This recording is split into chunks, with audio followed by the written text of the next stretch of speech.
તો હલો મારા દર્શક મિત્રો, એટલે કે મારા નાના ભૂલકાઓથી લઈ મારી માતાઓ, મારી બધી બહેનો, મારા બધા ભાઈઓ તથા મારા બધા વડીલોનું હું આજના હાસ્ય દરબારની અંદર, એટલે કે આજનો આ હાસ્યનો કાર્યક્રમ એની અંદર તમારું બધાનું હાર્દિક સ્વાગત કરું છું.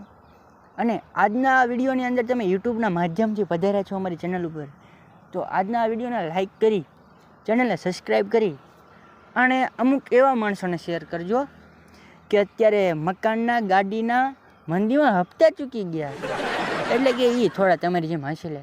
બાકી તો અમુક હું નથી બધા વિડીયોની અંદર કહેતો કે ભગવાને મોકલ્યા જ છે ઉપરથી કે જો તમે પડખે બેસીને ગુદગુદિયા કરો છતાં પણ હસતા નથી અને કચરાશું ખાય છે, તો એવા લોકોને કહી દો કે જમાનો કાળો નાક છે, તમને ડંગ છે, તમને નહીં મજા આવે. એની કરતાં જિંદગીમાં મોજ છે, મોજથી જીવી લ્યો. મોજ મોજ સૌ કહે, મોજની ખોજમાં સૌ રહે. અને એની ઉપરથી મને કોઈ યાર એક વ્યક્તિ કે એવા મહંતની યાર ગઝલ યાદ આવે. કેવી ગઝલ? કે મોજમાં રહેવું ન ફાવે તો લોજમાં રહેવું, મન મૂકીને મોજમાં રહેવું, હંમેશા યાર મોજની ખોજમાં રહેવું. જિંદગીની અંદર મોજ સિવાય કાંઈ છે નહીં. અમુક તો ખોટું ટેન્શન પાડીને બેઠા કે કાલ સવારે શું થવાનું છે. ભાઈ, જે કાલ સવારે થવાનું છે ને એ થવાનું જ છે.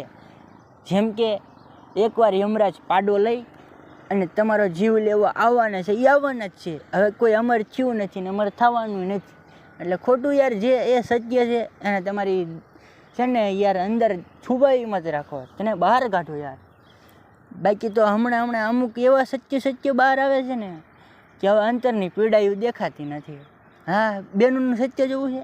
બેનુંને જો હિન્દી ન આવડતું હોય છતાંય એવો હિન્દીનો ઉપાડ કરશે, હા, મન કો ભર લલચાય. હો, પાણીપુરીની રેકડીએ હમણે હું અને મારા મિત્રો પાણીપુરી ખાવા ગયા ને, હજી હું ઓર્ડર આપું ન આપું બેનો, અરે ઓ ભૈયા, થોડી મોટી પૂરી, કાણા વગરની પૂરી, खाटी पानी और एक खाटी चटनी मत नाखना ना, उधर से रगड़ा आता है.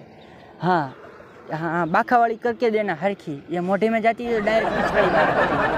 हाँ, कौन ये रेला तो मत आन ही मत देना है के. बाकी जो रेला होता है तो खाटी बाइस आती है और फिर घर जाते हैं तो धनी धकता है, फरी खुद की माथाकूट हो जाती है. અને આવી ગુજરાતીમાં ઉપાડ છે, સત્ય બહાર લાવે છે યાર. હકીકત મને નથી આવડતું તો એ ઝીકી કરે. બાકી આ બધું સાંભળતા હતા તો સામે યાર પાણીપુરીઓની લારીએ છે યાર, એ હવે બધું ગુજરાતીને શીખી જ ગયો. આપણે ખોટું એને ભાઈઓ કેવી છે, ભાઈજી જ કહેવાનું એને. ભાઈઓ કહીએ એટલે એને એમ થાય કે આને ક્યાં કઈ આવડે છે, તો એ સામેથી કહે અરે તમે શું લેવાના ટેન્શન લેતી હોય કે મારી બેન હોય કે તમને એવી પાણીપુરી ખવડાવતા હું, મેં એવી ખવડાવતું, તમારે ધણી ધકતા નહીં એવો તમને ખુદ લઈને આવતા હું. પાણીપુરીવાળાને આવડતું હોય છતાંય ધબધબાટી બોલાવે. અને ગુજરાતી ભાષાની મોજ જ એવી છે. ગુજરાતી, હિન્દી, ઇંગ્લિશ મિક્સ કરો એટલે જે મજા આવે, હા, મોજની વાત, મોજના દોરા ફૂટી જાય. પણ હમણાં તો અમે આમ રસ્તા ઉપર બધા બેઠા હતા મિત્રો, તે એક દાદાનું એક્સિડન્ટ થયું. અરે સામે વાળો પંજાબીમાં ઓલો ઝીકી બોલાવે, તુસી કી કરો તાણ, તુસીને એ ઢસીને એ ધબધબાટી બોલાવે. અહીંથી અમારા ગુજરાતી બાપાએ ઉપાડ્યું, એ કે એ હખણી રે ના, બહુ લવણીના મત કરના, એ કે ક્યાં ખુચડું કરતા હે, એ કે તને હોર્ન તો મારી લા, ટી તો તું ઇધર ઘૂંસ જાવ લેલા હે. કે મને શિખામણ દેવડાય, ઉપાડી દે ને ઘા કરીને ખાળી એમને આવતી ગયેલા. અને જે એ હિન્દી ગુજરાતી કઈ ભાષામાં બાપાએ ઉપાડ કર્યો ને હજી લગી મને નથી સમજાણો. પછી એ પંજાબી ભાઈને કોઈ સમજાયું કે ભાઈ આ ભાભારે તમે ડખો કરોમાં, એ નહીં તમને ફાવે એમ. તો ઓલો પંજાબી ચૂપચાપ વહી ગયો કે આની હળી કરેલી હતી. પણ હમણાં તો આમ 3 ભાભલિયા બચારા શાંતિથી ગામડાની અંદર, આમ તો હું ગામડે જાઉં ને એટલે ગામડાના જોક્સ વધારે જોઈએ મારા વિડીયોની અંદર. એવી રીતે આમ ગામડિયાના ટાઢા સાહેબ ઊભેલા, તે કોઈક અંગ્રેજ ફોરેનર આવ્યા, ભાવાને કે actually what are you going, આમ ઇંગ્લિશમાં એને પૂછતા હતા. હું તમને ગુજરાતી કહું છું પણ એને ઇંગ્લિશમાં પૂછ્યું હતું કે અહીંથી આપણે જેમ કે અમદાવાદ જવું હોય તો કેટલું થાય. ભાભા કે એ ભાઈ તું જા ને, અત્યારે મગજ ખાધા વગર આવા ગરમ તૂટી ગયેલા છે. પછી બીજી વાર હિન્દીમાં પૂછ્યું કે इधर से हमको अहमदाबाद जाना है तो कितना होता है? क्या કે ભાભા તો ફૂલ તપેલા હો. એ કે ભાઈ તું રહેવા દે ને ભાઈ, તું અત્યારથી અહીંથી વયો જા ખોટો. પછી ત્રીજી ભાષામાં એને ચોથી ભાષામાં ટ્રાય કરી પણ ભાભા સમજ્યા નહીં. ગયો ને તે પડખે ભાભાની પડખે એક ભાભલ્યો હતો. એ કે લાલજી કે બોલ ને વલ્લભ. તો કે ભાઈ આપણે જો શીખ્યા હોત ને ભણવામાં તો અત્યારે બહુ કામ આવે. તો કે કેમ? તો કે ઓલો 4 ભાષાની અંદર પૂછીને ગયો ને આપણને એકેય ન સમજાણી, આપણે શરમ કરીને આપણે ઢાંકણી પાણી લઈને ડૂબીને મરી જવું જોઈએ. એ વલ્લભ એવું ન હોય કે આપણે નથી શીખ્યા, એ 4 ભાષા શીખ્યો ને તોય ન કાયમ આવી. તો હાથ ગામડાના એ મજા બી વાત. પણ હમણાં તો ફોરેનરની વાત આવી ને તો અમે બધા મિત્રો બધા બેઠેલા ને અમુક એવી છોકરીઓ બધી આવી ફરવા માટે. ફોરેનર પછી આમ જોઈને એટલે આપણને તો એમ થાય ને.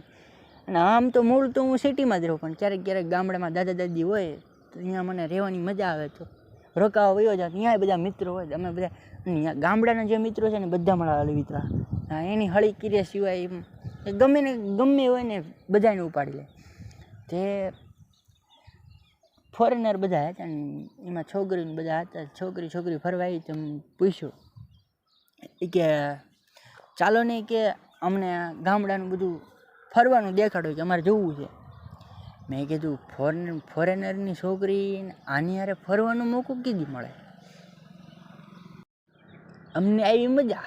મેં કીધું હાલો. પણ એ પછી એમને ભૈયા ગયા હોત તો કાંઈ વાંધો નહોતો. પણ પડખે જે ટોળામાં ડોસીઓ બેઠી હતી ને બધીને હારે લીધી. એ કે હાલો ડોસીમાં હમ કભી ઈડર કા શબ્દ દેખના કેસા હૈ એમ કરીને બધું બોલતી હતી. ત્યાં ડોસીમાં કે હાલ અને હવે આને દેખાડી દેવી ગામડામાં ફરતા તળાવે આવ્યા તો ઓલી બોલી વાવ વેરી બ્યુટીફુલ વાવ. અમે જવાબ આપી ન આપી પેલા ડોસી કે તારો ડોહો વાવ નથી તળાવ છે, વાવ જોયું હોય તો ઈ કે તારે વાવ જ જોઈ છે તો હાલ મારી યાર તને હમણાં વાવ દેખાડો. તે વાવ પાસે લઈ ગયા ને એને વાવ દેખાડી. બાવડું પકડીને ઢોળીને લઈ જાય કે હાલ તને વાવ જ દેખાડો. તો પગથિયાવાળી વાવ દેખાડી.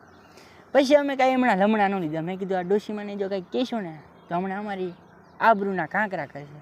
અને હકીકતમાં ગઈઢિયા રહે ને એમના અમુક શબ્દો તો ફિક્સ હતો. હે ટણપાણ, એ આમ ને તેમ ને, એટલે એની હળી ન કરાય. એ પછી બધાના ઘા ઉપાડી લે.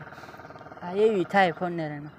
પછી તો ડોશીમાને એક સાઈડમાં મૂક્યા અને એ બધાને એ આ છોકરીને સમજાઈ ગયું હતું એ કે આમને હારે ન લેવાય નકર ખોટી આબરૂ જાય.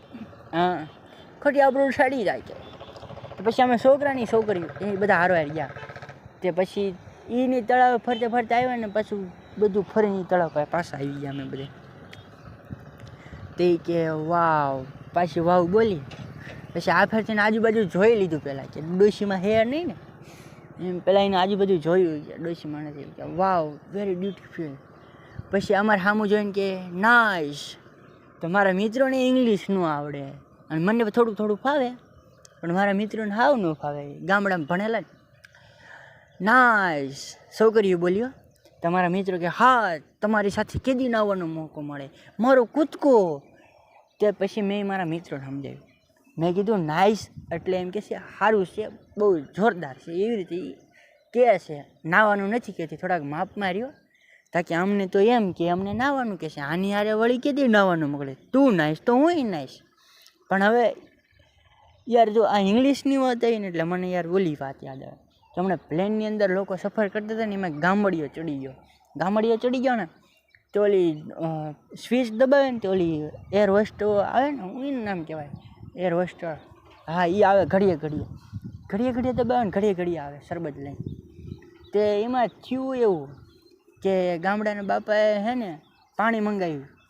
બીજી વાર પાછું દબાવ્યું ને તે ઓલી હે ને બરફના ટુકડા લઈને આવી ને તો ઓલી કે આઈશ. તો ગામડે જો શું કે એ કે તું આવીશ તો હું આવીશ. પછી આ હકીકતમાં ઇંગ્લિશની મજા જ આ રીતની છે કે તું આવીશ ને તો હું આવીશ. પછી હું આવીશ તો તું નહીં આવી તો એ નહીં ચાલે એમ. પડખે જે બેઠેલા હતા ને એને કીધું આઈસ એટલે બરફના ટુકડા થાય છે એકચ્યુઅલીમાં. તમે યાર ઊંધું લો ડાયરેક્ટ કારણ કે મને તો એમ કે આઈસ એટલે કે મળવા બોલાવે છે. હકીકતમાં ન ફાવતું હોય એ વસ્તુ જિંદગીમાં ન કરાય. હવે ગામડાની આ બહુ મજા આવે. પણ તમને જો આજના આ વિડીયોની અંદર થોડી પણ મજા આવી હોય તો વિડીયોને લાઈક કર્યા વગર તો જાતા જ નહીં, અને કોમેન્ટ તો જરૂર કરજો. અને સબસ્ક્રાઈબ કરવાની જવાબદારી તમારી, અને યાર વિડીયોની અંદર હસાવવાની જવાબદારી મારી. પણ આજના વિડીયોને તમે નિહાળ્યો એની માટે હું તમારા બધાનો ખૂબ ખૂબ આભાર માનું છું. અને મળીએ છે એક આવા જ હાસ્યના એક નવા વિડીયોની અંદર. ચાલે ગઈ રાધે રાધે, જય શ્રી રામ. તમારો બધાનો આભાર.